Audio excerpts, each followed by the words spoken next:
দেখ, তোকে র্যাকেট কিনে দিয়েছি, এটা নিয়ে খেলা করবি। ওই প্রতিবেশীদের বাড়িতে যাবি না, ও তোর জিনিসপত্র ভেঙে দেয়। আমি একা একা কি করে খেলবো বাবা? কেন, তুই কি বলতে চাইছিস? আবার ওর সাথে খেলে এইসব জিনিসপত্রগুলো ভেঙে ফেলবে, সেটাই বলতে চাইছিস?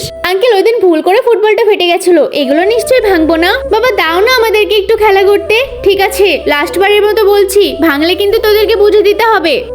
আয় তাহলে আমরা দুজন মিলে এখানটায় খেলা করি। আমি প্রথমে মারবো। এই যে, এই দেখ, আমিও মেরে দিয়েছি। এই রে, এটা তো ভেঙে গেল। এখন কি হবে? আর তোর বাবাকে কি জবাব দেব? আমার বাবা মনে হয় তোর সাথে আর কখনোই খেলতে দেবে না। না রে, আমাকে একটু মাথা খাটাতে হবে, নয়তো তোর বাবাও তো আমাকে বকাবকি করবে। কি রে বাবু, আমাকে হঠাৎ করে ডাকলি কেন? কি হয়েছে? আরে আরে ম্যাডাম, কি হয়েছে আপনার? ভাই, আমার পেটে ভীষণ ব্যথা করছে, একটু হসপিটালে নিয়ে চলুন না। দেখ, এবারকার মতো তোকে বাঁচাচ্ছি, পরে কিছু হলে আমাকে কিছু বলতে পারবি না। ঠিক আছে ঠিক আছে। আরে আঙ্কেল আঙ্কেল, এটা তুমি কি করে ফেললে? কেন কেন, আমি আবার কি করলাম?